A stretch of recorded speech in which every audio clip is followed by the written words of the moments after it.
உச்சத்தை தொட்ட தங்க விலை. மீட்க முடியாத அடகு நகையை விற்பதற்கு இதுவே சரியான நேரம். இனியும் யோசிக்காதீங்க.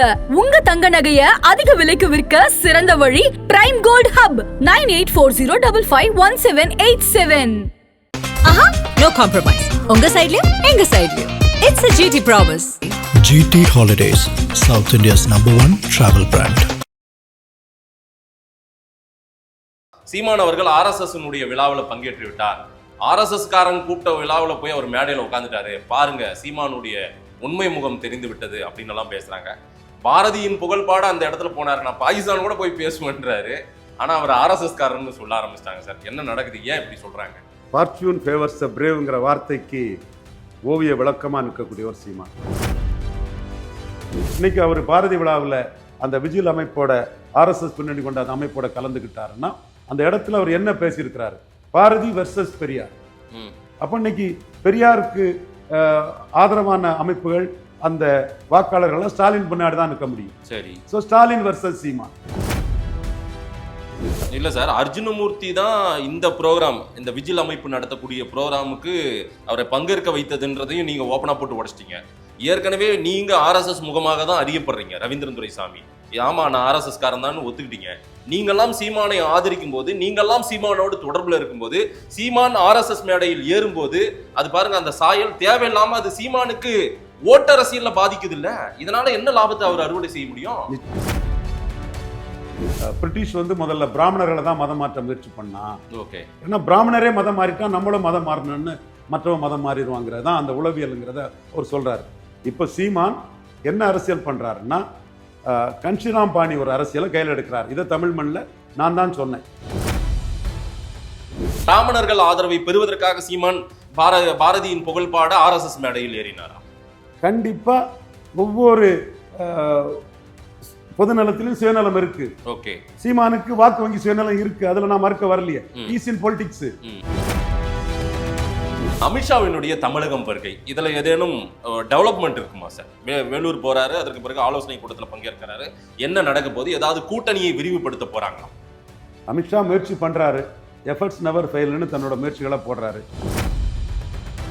சீட் ஷேரிங்ல அமித்ஷா 18-23 இண்டிகேஷன் காட்டிட்டு போயிட்டாரு.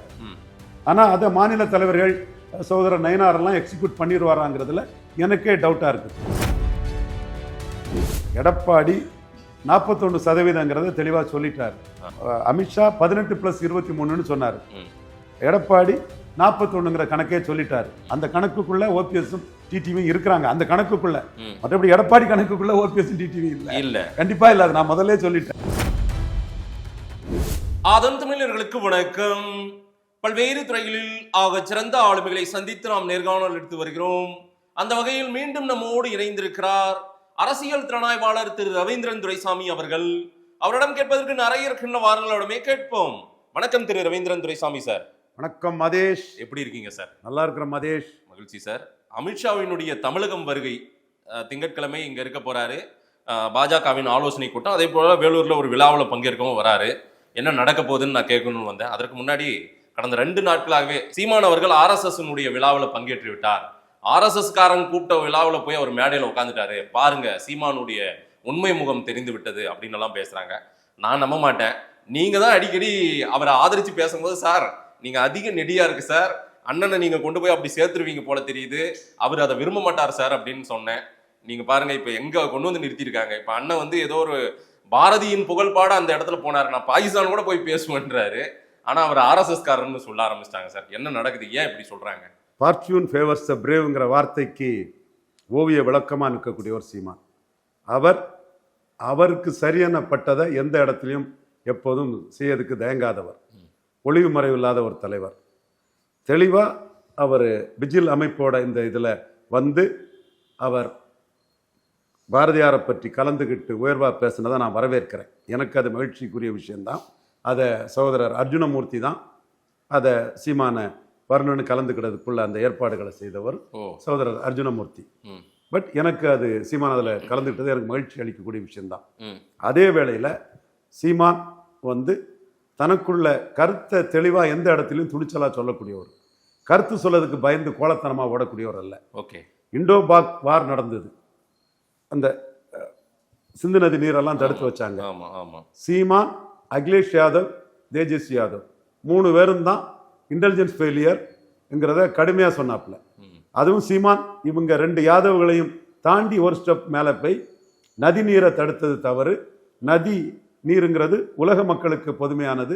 நதியோட பாதையை தடுத்து பாகிஸ்தான் விவசாயிகள் யாருன்னு தெரியும், முஸ்லீம் விவசாயிகள் தான், அவங்களுக்கு வயிற்றில் அடிக்கிறது தவறு. இந்த குற்றத்தை செய்த தீவிரவாதிகளை தான் தண்டிக்கணுங்கிற ஒரு கடுமையான கருத்தை இந்தியாவிலேயே சீமான் ஒருத்தர் தான் சொன்னார். இன்னும் அந்த இடத்துக்குள்ள தமிழக முதல்வர் மு.க. ஸ்டாலின் அவர்கள் இந்திய ராணுவத்தை பாராட்டி ஊர்வலம் நடத்தினார். சகோதரி ரேகா குப்தா டெல்லியில் அந்த ஊர்வலத்தை நடத்தினாங்க. தமிழக முதல்வர் மு.க. ஸ்டாலின் நடத்தினார். நான் அதையும் குறை சொல்லலை. அண்ணா மாதிரி சைனீஸ் செக்ரட்டரி இதில் நாட்டு நலன் கருதி நின்னாரு அண்ணா, நாட்டு நலன் கருதி நின்னாரு ஸ்டாலினுங்கிற என் கருத்தை அதில் நான் வரவேற்கிறேன். இதில் சீமான் மிக கடுமையான ஒரு இதை சொன்னாருங்கிறதும் வரலாறு.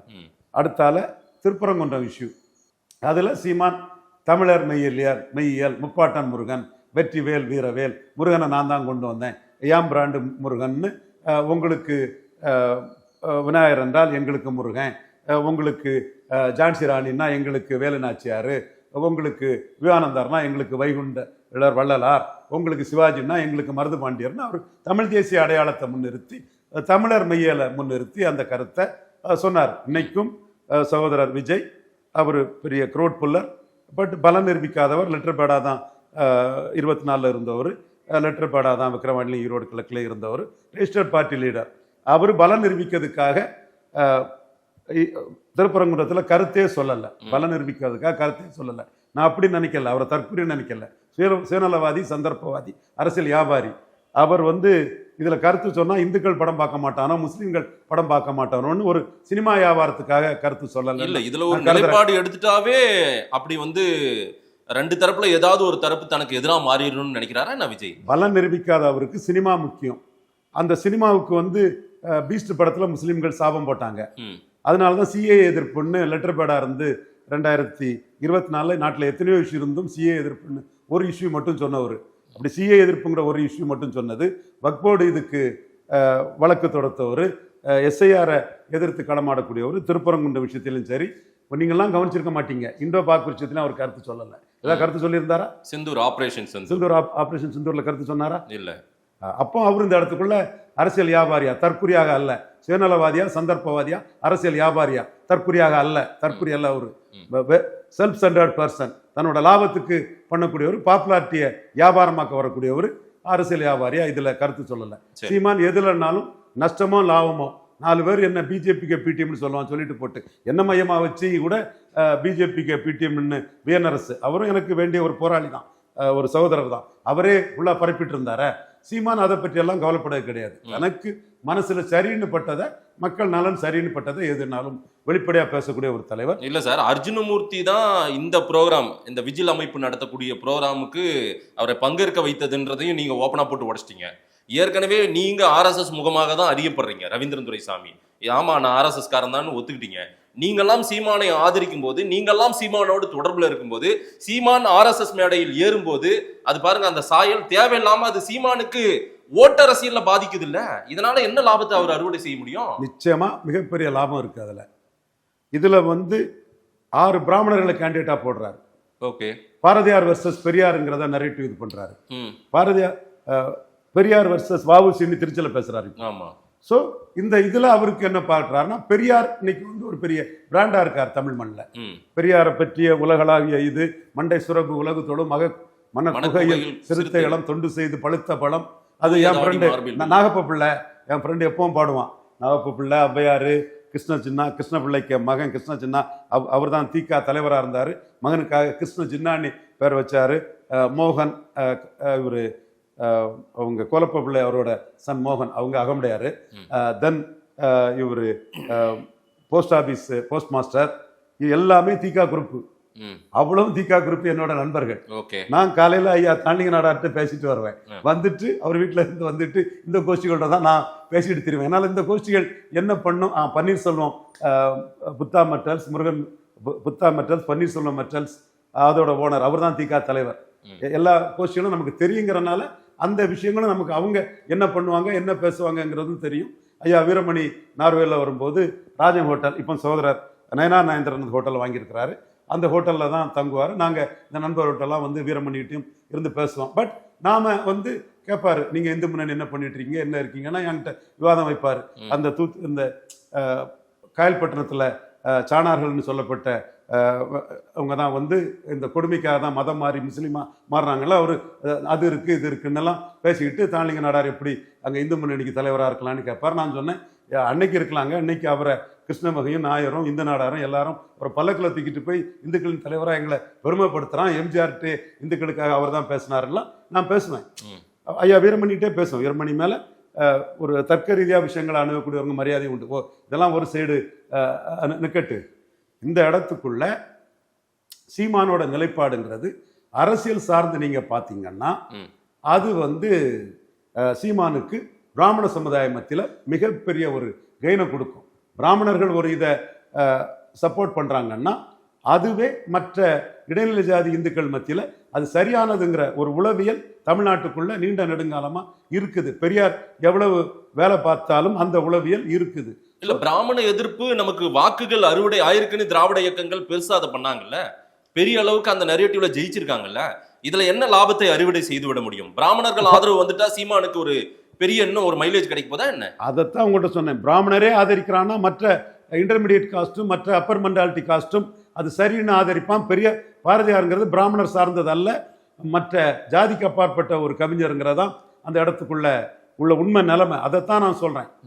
இதுல இது பிராமிஷுட எடிட்டர் வாசன் ஐயர்னு என் நண்பர் ஒருத்தர் உண்டு. அவர் சொல்லுவார், இவன் பிரிட்டிஷ் வந்து முதல்ல பிராமணர்களை தான் மதம் மாற்ற முயற்சி பண்ணான். ஓகே, ஏன்னா பிராமணரே மதம் மாறிட்டா நம்மளும் மதம் மாறணும்னு மற்றவன் மதம் மாறிடுவாங்கிறது தான் அந்த உளவியலுங்கிறத அவர் சொல்றாரு.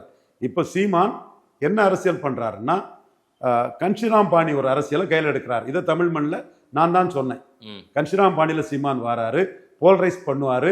அந்த போலரைசேஷன் பொலிட்டிக்ஸ்க்கு முன்னாடி மற்றவன் தாக்கு பிடிக்க முடியாது, போல்டா நின்று போல்ரைஸ் பண்ணுவாருங்கிறத நான் சொன்னேன். இன்னைக்கு அவர் பாரதி விழாவில் அந்த விஜில் அமைப்போட ஆர்எஸ்எஸ் பின்னணி கொண்ட அந்த அமைப்போட கலந்துக்கிட்டாருன்னா அந்த இடத்துல அவர் என்ன பேசியிருக்கிறாரு, பாரதி வெர்சஸ் பெரியார்.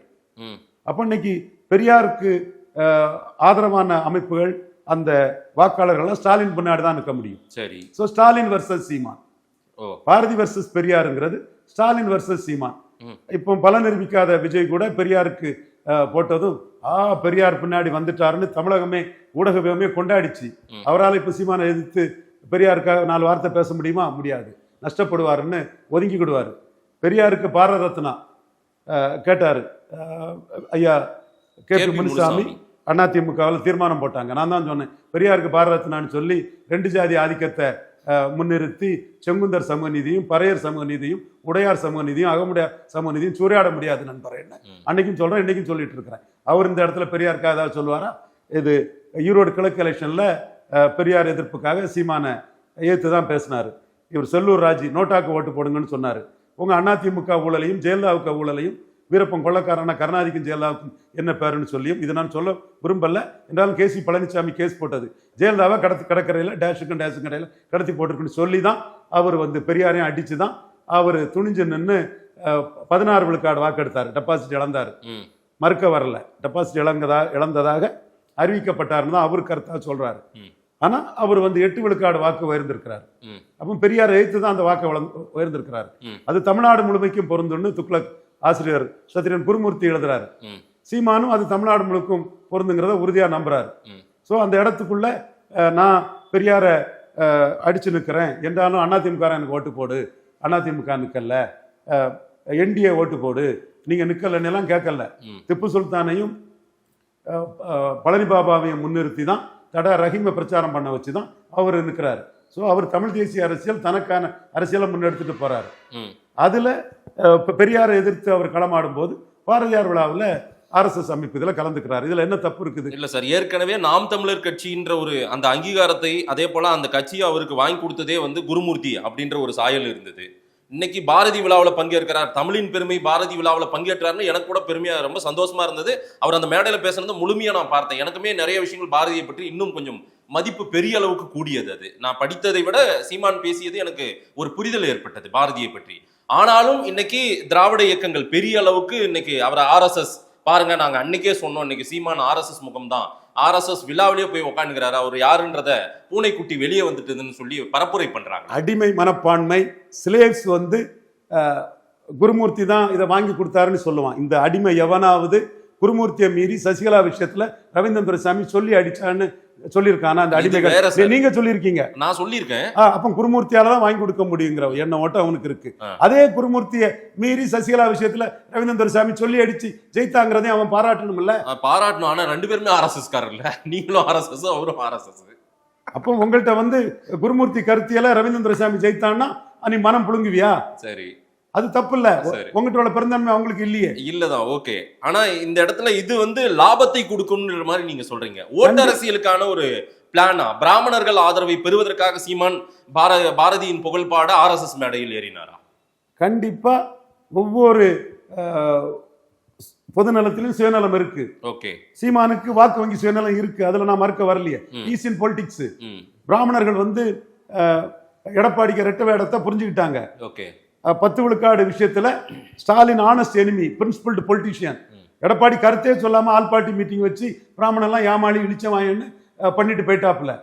ஸோ ஒரு டிஸ்ஆனஸ்ட் ஃப்ரெண்டை விட ஆனஸ்டா நின்று பாரதியாரை பற்றி பேசுறவனுக்கு நம்ம வாக்களிக்கலாம். நம்ம ஓட்டை நெகட்டிவ் ஓட்டுன்னு 4-2 வியாபாரிகளை வச்சுக்கிட்டு நம்மளை ஏமாத்த நினைக்கிறவனை விட 6 பிராமணர்களுக்கு கேண்டிடேட் போட்டு பாரதியாருக்கு பாரத ரத்னா கொடுன்னு கேட்கக்கூடிய சீமானுக்கு வாக்களிக்கலாங்கிற உணர்வு ஆதல்ல உங்களுக்கு எனக்கும் தெரிஞ்ச நண்பர் விஜய் உட்பட பலருக்கும் எண்ணற்றவருக்கு அது வந்துட்டு சீமான் பேசுனது உலகம் ஃபுல்லா உள்ள பிராமணர்கள் மத்தியில வைரல். என்கிட்டே ஃபாரின்ல இருந்து பல பேர் பேசிட்டாங்க. சேலம் பாலசுப்ரமணியத்துல இருந்து, ஆதன் விஜய்ல இருந்து, ஸ்ரேயாஸ் ஸ்ரீதர்ல இருந்து, மல்டிலிங்கம் பெங்களூர் நாவலிஸ்ட்ல இருந்து பலரும் நம்மகிட்ட பேசி சீமான் போல்டான லீடர், அவர் 6 கேண்டிடேட் கொடுறேன்னு சொல்றது எங்க கம்யூனிட்டிக்கு ஒரு மதிப்பை கொடுத்துட்டாரு. என்னமோ எங்களை ஏமாளி இழிச்சவாங்க நெகட்டிவ் ஓட்டர்ஸ்ன்னு எங்கிட்ட உள்ள 2 வியாபாரிகள் எங்களை ஏமாற்ற முடியாதுன்னு அந்த சமுதாயத்தில் உள்ள வியாபாரிகளை சுட்டி காட்டி என்கிட்ட பேசுறாங்க. வியாபாரிகள் பேரை நான் சொல்ல விரும்பல. ஆர்எஸ்எஸ்க்கு எதிரானவர் தான் சீமான், ஆமாதானே? தமிழ் தேசிய கருத்தியல்ல அவர் நிற்கிறாரு. ஓகே. அந்த கருத்தியல்ல அவர் வந்து உருது முஸ்லீம் தமிழன்னு சொன்னோம்னா கேட்டார் இல்லையா, உருது முஸ்லீம் தமிழன் கிடையாதுன்னு தான் அவர் சொல்றாரு. ஸோ அவர் இதுலயும் தெளிவாக தான் தன்னோட கருத்துல தெளிவாக தான் இருக்கிறார். ரைட். இந்த நான் அமித்ஷா கேள்விக்கு வரதுக்கு முன்னாடி இன்னொரு சீமானை பற்றிய நாம் தமிழர் கட்சியை பற்றியான ஒரு கேள்வி ஒன்று இருக்குது. திரு சாட்டை துரைமுருகன் தொடர்ச்சியா திரு விஜயை அட்டாக் பண்றாருல்ல. நாம் தமிழர் கட்சி திமுகவே இப்ப ரசிக்கிறாங்க. சாட்டை துரைமுருகன் போன்றவர்கள் பேசுறதை எடுத்து ரசிக்கும் போது விஜய் வர்சஸ் சீமான்ற கட்டமைப்பை அப்படியே போட்டோம், நீங்க 2 பேருமே அடிச்சுக்கோங்கன்னு திமுகவும் அதை கொண்டாடி பெரிதாக்குறாங்க. பாத்தீங்களா? அந்த இடத்துல நீங்க பெரியார் வர்சஸ் பாரதின்னு கொண்டு வந்து திமுக நெரேட்டிவ், ஸ்டாலின் வர்சஸ் சீமான்னு நீங்க சொல்றீங்க, அதுக்கு பிளான் போடுறாரு சீமான். ஆனா சாட்டை துரைமுருகன் விஜய் வர்சஸ் சீமான் இதுவே போதும் இந்த கல அரசியலை கொண்டு வராருல. இதுல வந்து ஸ்டாலின் வர்சஸ் சீமான் ஜாதிவாரி கணக்கெடுப்புல இருக்குது. ஓகே. சீமான் வந்து மேனன் மலையாளி எம்ஜிஆர் ஜாதிவாரி கணக்கெடுப்பு நடத்தினா அவர் அம்பலப்பட்டு போவாருன்னு அவர் எடுக்கலன்னு எம்ஜிஆர் மலையாளி சிறிய எண்ணிக்கை உள்ளவங்கன்னு அடிக்கிறாரு. அப்போ எம்ஜிஆர் ரசிகம் ஓட்டோ அவன் ஓட்டோ எனக்கு தேவையில்லைங்கிறதுக்காக என் மக்கள் ஜாதிவாரி கணக்கெடுப்பு நடத்தாதனால வண்ணாருக்கு பாதிப்பு, நாவிதருக்கு பாதிப்பு, குயவருக்கு பாதிப்பு, அகமுடையாருக்கு பாதிப்பு, முத்திரையருக்கு பாதிப்பு, யாதவருக்கு பாதிப்புன்னு அவர் வந்து விஸ்வகர்மாவுக்கு பாதிப்புன்னு ஆசாரி அவர் பொறுத்தவரை இந்த சமூகங்களுக்கு பாதிப்புங்கிறத முன்னிறுத்தி அவர் எம்ஜிஆர் அடிக்கிறார். எம்ஜிஆர் ஜாதிவாரி கணக்கெடுப்பு நடத்தாதது இந்த ஜாதிகளுக்கு பாதிப்புங்கிறாரு.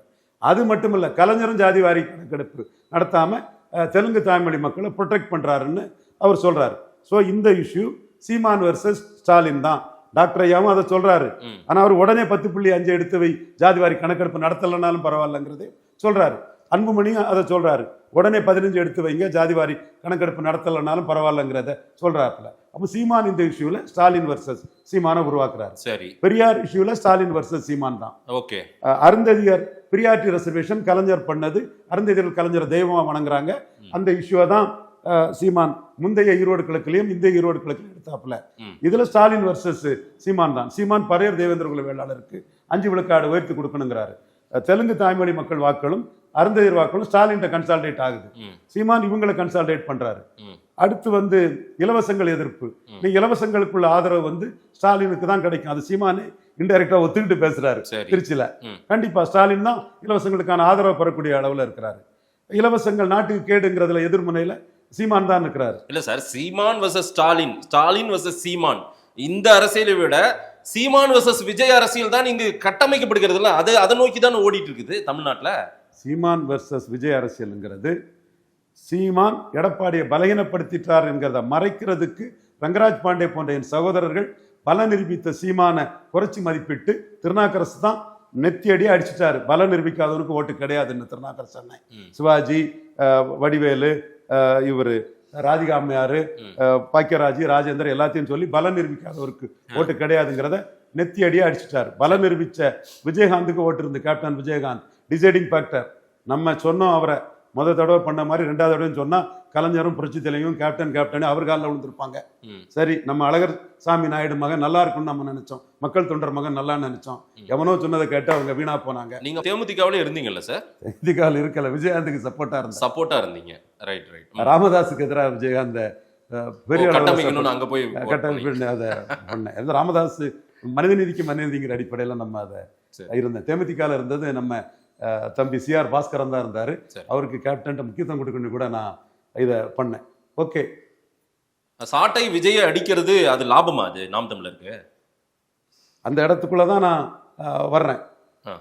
இதுல விஜயகாந்த் பலத்தை நிரூபிச்சவர், விஜய் பலம் நிரூபிக்காதவர்.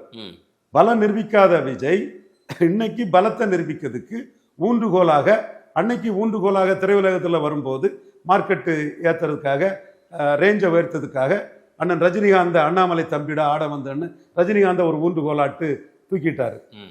இப்ப ஊன்றுகோலாட்டு மக்கள் தலைவர் எம்ஜிஆரையும் புரட்சி தலைவி ஜெயலலிதா அம்மையாரும் விஜய் ஊன்றுகோலா தூக்கி செங்கோட்டை அண்ணனை முன்னிறுத்தி அதுக்குள்ள வராரு. அந்த சூழ்நிலையில ஜெயலலிதாவையும் அடிச்சு எம்ஜிஆரையும் அடிச்சு சொந்த காலில் நின்று வாராரு சீமானுங்கிறத சீமான் வர்சஸ் விஜய் கம்பாரிசன் சீமானுக்கு லீடர்ஷிப்பை உயர்த்தி காட்டும். சீமான் திருப்பரங்குன்றத்துல கருத்து சொல்லக்கூடிய துணிச்சல் இருக்கு. விஜய் கமல்ஹாசன் 2.0 இருக்கிறாரு.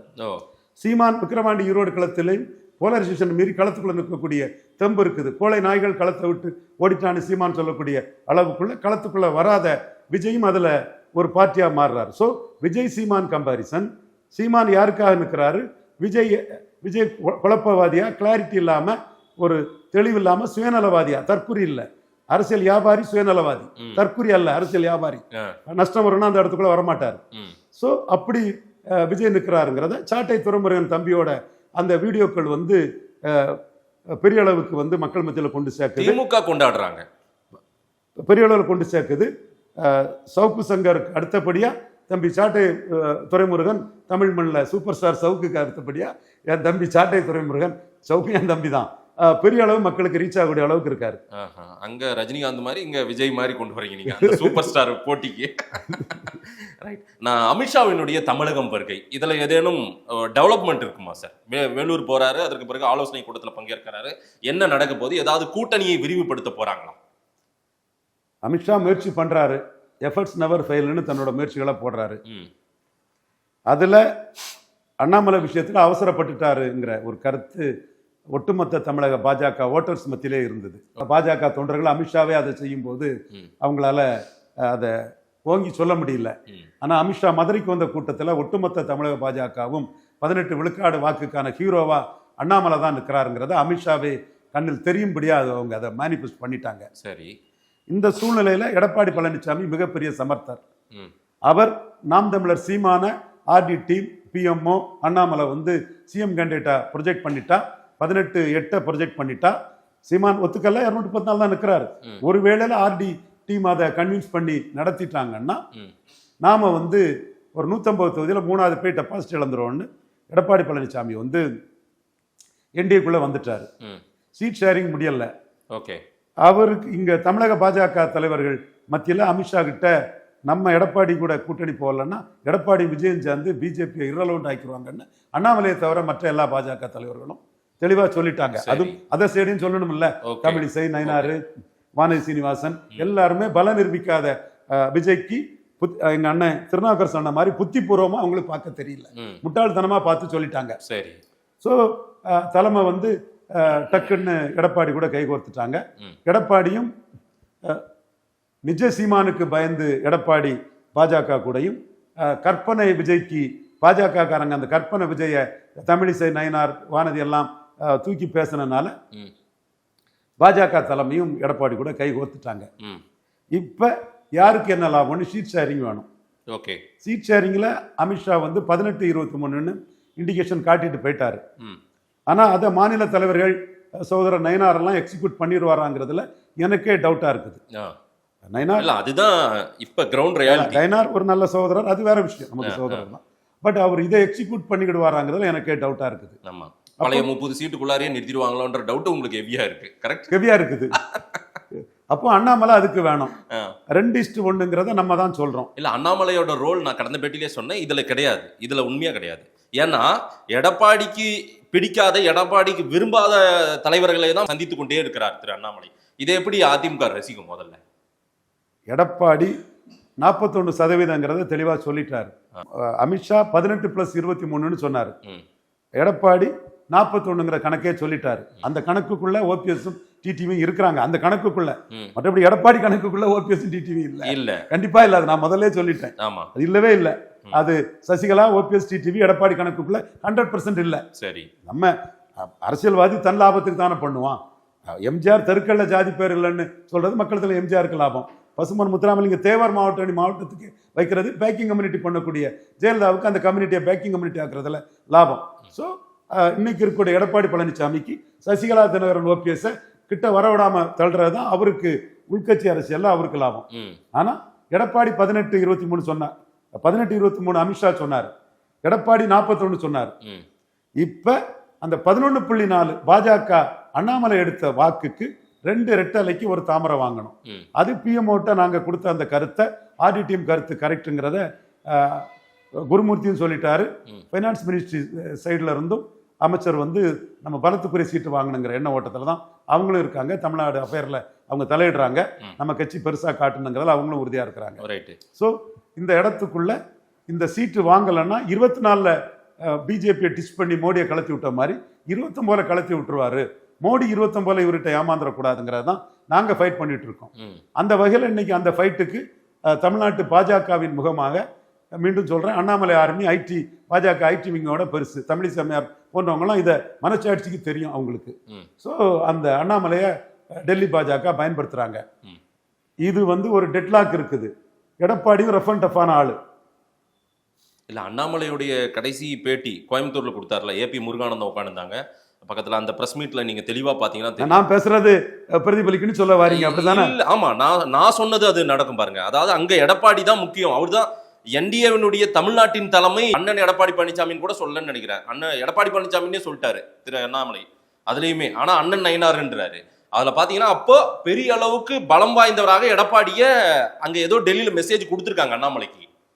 அதே வேளையில சகோதரர் நயினார் எங்க ஆளு, அண்ணாமலை எங்க ஆளு. நீங்க நயினார் வெர்சஸ் அண்ணாமலைன்னு ஒரு தேவையில்லாத ஒன்றை பண்ணி எடப்பாடி குளிர் காயக்கூடிய அளவுக்கு குரங்கு அப்பத்தை பங்கு வச்ச கதையாட்டு எடப்பாடி ஷீட் ஷேரிங்ல ஜெயித்ராத அளவுக்கு அண்ணன் நயினார்னு ரொம்ப புரூடண்டா சகோதரர் நயினார அண்ணாமலை பேசுறது பாராட்ட. எடப்பாடி ரெண்டு பேரும் இரட்டை குழல் துப்பாக்கியா இருந்து அண்ணாமலை நயினாரும் இருந்து 2 ரெட்டலைக்கு ஒரு தாமரை வாங்கணும். அதை நயினாரை மட்டும் விட்டா முடியாது, அண்ணாமலையும் வேணும். பட் ஆனா அந்த ரோல்ல அண்ணாமலை இல்லைன்றதை நான் மீண்டும் பதிவு பண்றேன். ஏன்னா அண்ணன் நயினார்னு சொல்லி இவரை பலப்படுத்துறாரு. யார நயினார நம்ம 2 பேரும் சேர்ந்து தான் எடப்பாடி கிட்ட அதிக சீட்டு வாங்க முடியும்னு மெசேஜ் சொல்றாரு அண்ணாமலை. ஆனா அந்த இடத்துல அவங்க 2 பேரை விட எனக்கு எடப்பாடி தான் முக்கியம், ஏன்னா எடப்பாடியை முதல்வர் ஆக்கினாதான் நான் இதுல ஒரு பொசிஷன் பண்ண முடியும்னு நயினார் அந்த ரூட்ல போற மாதிரி உங்களுக்கு தெரியலையா? மாநில தலைவராக இருக்கிறாரு, அவர் காலத்தில் அதிக சீட்டு வாங்கணும்னு தான் அவர் நினைப்பாரு. அதனால அவரை பற்றிய இந்த அவதூறான விமர்சனங்கள் தேவையில்லை. ஒருவேளையில் அவங்க வின்னபிள் சீட்டுங்கிற இதில் பாயிண்ட்ல நயினார் போகலாம் கட்சி நன்மைக்காக. நான் எடப்பாடியை வச்சு சீட்டு ஜெயிக்கிறதே கஷ்டங்கிறத தான் மோடிக்கு ரிப்போர்ட் பண்ணியிருக்கிறேன். காரணம், எம்ஜிஆரையும் ஜெயலலிதாவையும் ஊண்டுகோலா கொண்டு, சினிமாவுக்கு ரஜினியை ஊண்டுகோலா கொண்டு எடுத்த சகோதரர் விஜய் எம்ஜிஆரையும் ஜெயலலிதாவையும் ஊண்டுகோலா எடுத்து செங்கோட்டை அண்ணன் மூலமா எம்ஜிஆர் புகழை, அவினாசி அத்திக்கடவுல எம்ஜிஆர் புகழை இன்ட்ரீட் பண்ணிட்டு தன்னை முன்னெடுத்தின எடப்பாடியை பழி வாங்கிறதுக்கு செங்கோட்டையன் இருக்கிறாரு. இது கேப்டன் விஜயகாந்த் நிறுத்தின வேட்பாளர்களுக்கு தான் 2006 ஜெயலலிதா ஜே ஃபிலிம் சிட்டின்னு வச்சு எம்ஜிஆர் ஃபிலிம் சிட்டி வைக்காதனால எம்ஜிஆர் தொண்டர்கள் ஆர்.எம். வீரப்பன் அனுதாபிகள் எல்லாம் அவங்க வந்து அந்த வாக்குகளை வந்து விசிகாவுக்கும் மதிமுகவுக்கும் போடாமல் ஸ்ரீபெரும்புதூர், உளுந்தூர்பேட்டை, முகையூர் 20 விழுக்காடுக்கு மேலே கேப்டன் விஜயகாந்துக்கு கேண்டிடேட் எடுத்தாங்க. அந்த மாதிரி பாஜக இருக்கிற தொகுதிகளில் எம்ஜிஆர் பக்தர்கள் ஓட்டு விஜய் செங்கோட்டையன் அந்த காம்பினேஷனில் பாஜகவுக்கு டிரான்ஸ்ஃபர் ஆகாமல் தோல்வியடைவதற்குள்ள வாய்ப்புகளும் இருக்குது. எடப்பாடிக்கு ஓட் டிரான்ஸ்ஃபரிங் கெப்பாசிட்டியும் சீட் கன்வெர்ட்டிங் கெப்பாசிட்டியும் ரொம்ப மோசங்கிறத நாம் டெல்லி தலைமைக்கு சொல்லியிருக்கோம். குறிப்பாக கடலூரில் வந்து விழுப்புரம் சிதம்பரத்தில் சிவி சண்முகத்தோட செல்வாக்கால எடப்பாடி தான் 10.5 தான் 36 விழுக்காடு எடுத்த ரெட்டையில் கடலூரில் 10 விழுக்காடு ஓட்டுகிட்ட குறைவு. ஸோ தேமுதிகவே எடப்பாடியை நம்பி ஜெயிக்க முடியாது, சீட் கன்வெர்ட் ஆகாதுன்னு அவங்க எதிர் திசையில் நிற்கும் போது பாஜகவும் சீட் கன்வெர்ட் ஆகாதுங்கிறத புரிஞ்சுக்கிட்டு பலத்துக்குரிய சீட்டை வாங்கணுங்கிறது தான் பாஜக தலைமைக்கு எங்கள் கருத்து. அண்ணாமலை வெளிப்படையாக சொல்லலைனாலும் இதை வந்து ரிப்போர்ட் பண்ணியிருப்பாரு, கட்சி தலைமைக்குள்ள அந்த ரிப்போர்ட்டை கொடுத்துருப்பாருன்னு தான் நான் உறுதியாக நம்புறேன். திரு சி.வி. சண்முகம் பொதுக்குழுவில் பேசும்போது துரோகிகள் சிலர் உள்ளாடி இருந்தே நம்மளை வந்து வீழ்த்த வந்து உட்காந்துட்டு இருக்காங்க அப்படின்னு யாரையோ சொல்றாரு. யார் அந்த இப்போ சில அரசியல் புரோக்கர்கள்னு சொல்றாரு, துரோகிகள்ன்றாரு, யாரை சொல்றாரு? என்னென்னலாம் புரோக்கர்னு சொல்ல மாட்டார். நாங்கள் சிங்கம் மறைஞ்சிருந்து சண்டை போட்டதை எவரும் பார்த்துருக்க முடியாது. நேருக்கு நேரம் தான் சண்டை, எல்லா அடியும் எல்லா குத்து நெஞ்சில தான், கூடவே இருந்து கருத்தியல் குத்து தான். நாங்கள் வந்து கூடவே பின்னாடி எல்லாம் பண்ணக்கூடியது. நிறைய மறைஞ்சிருந்து சண்டை போட்டதை பார்த்துருக்க முடியாது யாரும். இவர் சசிகலா குடும்பத்து 7 கட்ட 8 கட்ட அடியாள்கள்கிட்ட வேண்டாம், தவறான வார்த்தைகள் வேண்டாம், 7 கட்ட 8 கட்ட அடியாள்கள்கிட்ட கெஞ்சி கூத்தாடி அது வேணா புரிச்சுடுங்க. பிந்தி பிளாங்ஸ் என்ன பண்ணுவாங்கன்னு போட்டுடுங்க. இருந்த டைம்ல சசிகலா சிஎம் ஆக முடியாது, கவர்னர் வரமாட்டாரு, ஆகஸ்ட் 15 விடுதலை இல்லை, மோடிஜி இன்க்ளூசிவ் அலையன்ஸுக்குள்ள சசிகலா அம்மையார் வர முடியாதுன்னு இவங்கெல்லாம் சசிகலா தான் சிஎம்னு காலில் விழுந்து கடந்த காலகட்டத்தில் நேரடியாக வர முடியாதுன்னு அது ஹிண்டு ராம் சந்தாலியா எங்கள் தினத்தந்தி பாலசுப்ரமணியத்தெல்லாம் சசிகலாட்ட பூச்சண்டி கொடுத்த போது இந்த எடப்பாடி பழனிசாமி சி.வி. சண்முகம்லாம் அம்மா அம்மான்னு ஜெயலலிதா இல்லை சசிகலா தான் அம்மானி காலில் விழுந்த போது கவர்னர் வரமாட்டார், பதவியேற்பு நடக்காதுன்னு முகங்காட்டி சொன்னவங்க. அதனால எங்களை சொல்ல மாட்டார். அந்த இதை உள்ளார இருந்தே சொல்றாரு. அவர் இன்னொன்னு சொல்றேன், அவர் ஆடிட்டர் குருமூர்த்தி, சத்யன் குருமூர்த்தியை சொல்லலாம். அதுக்கும் சி.வி. சண்முகத்துக்கு ஒரு வைக்கிறேன். என் சகோதரர் நண்பர் ராதாலாம் எனக்கு தெரிஞ்சவர் தான், அவருக்கு அண்ணன். ஒரு கேள்வி வைக்கிறேன், உங்க எடப்பாடி பழனிசாமி மீண்டும் முதல்வர் ஆன பிறகு குருமூர்த்தி காலில் வந்து விழுந்தாரா இல்லையான்னு கேட்டு சொல்லுங்க சி.வி. சண்முகம். இதை கேட்டு சொல்லிட்டு வாங்க. நாங்க குருமூர்த்தியை முரண்பட்டோம் சசிகலா விஷயத்துல, வெளிப்படையா தான் முரண்பட்டோம். இன்னைக்கு நாங்க முரண்பட்டு ஜெயித்ததை அப்படி போல அப்படி போய் நிக்கல. அந்த மாதிரி அவரு குருமூர்த்தியே அவருடைய பேட்டியில சொல்றாரு இல்ல, எடப்பாடி வந்து நமக்கு செட் ஆக மாட்டாருன்ற மாதிரி அவர் சொல்லிட்டாரு. அப்படின்னா அவர் உடன்படல, இறங்கி வரலன்றதுதான் அர்த்தம். நீங்க ஏதோ புது கதையை சொல்றீங்க. புது கதையா இல்லையாங்கிறது சம்பந்தப்பட்டவங்க மறுக்கணும். இல்ல, எடப்பாடி அப்படி இறங்கி போல. குருமூர்த்திக்கும் எடப்பாடிக்கும் எழுதி வச்சா கூட எட்டாது. அது வந்து எனக்கே தெரியும். நான் அதை தெரிஞ்சு வச்சதுனால தான் நான் அந்த கேள்வியை ஓகே இது இப்படியே போட்டு சம்பந்தப்பட்டவங்க கண்டிப்பா போனா அப்படியே மெயின்டைன் போறாங்களா மறுக்கிறாங்களான்னு பாத்துறோம். இப்போ ஒரே தராசு தட்டுல தான் வைக்கிறாரு. உங்களையும் குருமூர்த்தியும் ஒரே மாதிரி தான் பாக்குறாரு எடப்பாடி பழனிசாமி. அதையும் நான் சொல்றேன். யாரை சொல்றாரு அவரு? யாரை குறிப்பிட்டு சொல்றாரு? குருமூர்த்தியை தான் சொல்றாரு. குருமூர்த்தியை சொல்றாரு. குருமூர்த்தி கூடவே இருந்து ஒன்னும் அவருக்கும் ஏடிஎம்கேவுக்கும் என்ன சம்மந்தம் இருக்கு? அப்ப யாரை சொல்றாரு? கே.பி. முனுசாமியை சொல்றாரு. அண்ணாமலையை சொல்றாரோ? அண்ணாமலை கூட இல்லையே. அண்ணாமலை தெளிவா தலைவர் பதவியில இல்ல, அவர் தெளிவா தானே ஓப்பனா தானே அவரோட கருத்தையும் சொல்றாரு. கே.பி. முனுசாமியை உள்ளெதிரியை சொல்றாரோ? ரைட். இப்போ தேர்தல் நெருங்கி வருது. இன்னும் ஒரு 100 நாட்கள்ல நமக்கு தேதி அறிவிப்பெல்லாம் வந்துடும் சார். அமித்ஷாவினுடைய இந்த திங்கட்கிழமை வருகை 15ஆம் தேதி வருகையில ஏதேனும் கூட்டணி இன்னும் விரிவுபடுத்துவதற்கான டெவலப்மெண்ட் ஏதாவது சின்னதா நடக்குமா? வாய்ப்புகள் இருக்கா? அரசியல் கட்சிகள் தங்கள் லாபத்துக்கு தான் அரசியலை பண்ணுவாங்க. தங்களுக்கு லாபம் வரக்கூடிய அளவுக்கு அவங்க நம்பிட்டாங்கன்னா வரும், லாபம் இல்லைன்னா உடனே வராது. தோத்துப்போன அணியில் யாருக்கும் பெரிய லாபம் இல்லை. அந்த சூழ்நிலையில் எல்லாரும் தங்களுக்குள்ள பார்கெனிங் பவர் ஏற்றி கடைசியில் தான் வருவாங்க. யார் இப்போ வருவாங்க? தேமுதிக வருவாங்களா? இல்லை சார், ஏதாவது ஒரு திட்டம் இருக்கும்ல. தமிழ்நாட்டை நோக்கி சவால் விட்டார்ல சகோதரி மம்தாவும் திரு ஸ்டாலின் அவர்களும். கொஞ்சம் சரியா இது கவனமா இருங்க, நாங்கள் பீகாரை பிடிச்சிட்டோம், அடுத்து உங்க 2 ஸ்டேட் தான் அமித்ஷா சவால் விட்டாரா? இவங்களுக்கும் தெரியும் பீகார்ல பார்லிமெண்ட்லையும் ஜெயித்தாங்க, பீகார்ல என்டிஏ கவர்மெண்ட் தான் இருந்துங்கிறதும் தெரியும். இங்க பார்லிமெண்ட்லையும் தோத்தாங்க, இங்க ஸ்டாலின் கவர்மெண்ட் தான் இருக்கு, மம்தா கவர்மெண்ட் தான் அங்க இருந்துட்டு இருக்கு. சட்டமன்றத்திலையும் பார்லிமெண்ட்லையும் சோகால்டு இந்தி கூட்டணி தான் ஜெயித்திருக்கிறது இவங்களுக்கும் தெரியும். பட் அட்டம் பண்றதுல தப்பு இல்லை. அமித்ஷா தன் முயற்சிகளை பண்றாரு. பட் வரக்கூடியவன் தனக்கு என்ன லாபம்னு பார்த்தா வருவான். ஏன் எடப்பாடி பழனிசாமியே 12 சீட்டு அண்ணாமலை கேட்கும்போது 6 சீட்டுக்கு மேல தர முடியாதுன்னு பெரும்பான்மை தமிழ் சமுதாயத்தை சேர்ந்த ஐயா எடப்பாடி பழனிசாமி அவர்கள் வந்து பார்லிமெண்ட்லேயே கூட்டணியை முடிச்சுட்டு போனார. சரி, அப்போ வேற எங்கேயும் இடம் இல்லை, இருக்கிற இடம் இங்கே தான் வழி அப்படி நினைக்கிறவங்க தான் வருவாங்க. அல்லது விஜயை காட்டி அன்புமணி பேரம் பேசுவார், செங்கோட்டையன் விஜய் அன்புமணி பேரம் பேசுவாங்க. ஜான் ஆரோக்கியசாமி தான் மாற்றம் முன்னேற்ற அன்புமணியை 5.5% ஓட்டு எடுக்க வச்சவர். அவர் அன்புமணியை முன்னிறுத்தி தான் எடுத்தார். அந்த ஓட்டு அன்புமணிக்கு விழுந்த ஓட்டு தான். ஆனால் நாங்கள் பெண்ணகரத்தில் எங்கள் ஸ்ட்ராட்டஜியில் ஜான் ஆரோக்கியசாமிக்கு சிஎம் கேண்டிடேட்டை தோக்கடித்தோம். அதே சேலஞ்சை இப்பவும் விட்டுருக்கோம். ஓகே, பட்டு விஜய் கூட இருக்கிறாரு, அன்புமணிக்கு வேண்டியவர். விஜய் அன்புமணி கூட்டணி ஆப்ஷனை அவங்க உருவாக்க நினைக்கலாம். பிரேமலதா அம்மையார் திமுக ஆப்ஷனை அவைல் பண்ண நினைக்கலாம். ஸோ வந்தால் உடனே முடிஞ்சிரும்னு சொல்கிறதுக்கு இல்லைல்ல. எப்போ ஒரு வடிவம் பெறும் என்டிஏ கூட்டணி வடிவம் பெறுவதற்கான வாய்ப்புகளை எப்போது ஏற்படுத்த போறாங்க? அமித்ஷா அதற்கான பிளான்ல இல்லைன்னு சொல்ல வரீங்களா நீங்க? ஏன்னா இது தொடர்ச்சியா தோல்வி அடைந்ததுன்னு நீங்க சொல்றீங்க. தோல்வி அடைஞ்சாலும் அப்புறம் என்ன ஒரு சம்பிரதாயத்துக்கு தேர்தலை ஃபேஸ் பண்ண போறாங்க தமிழ்நாட்டுல? மேக்சிமம் என்ன பண்ண முடியுமோ அதை பண்ணணும்.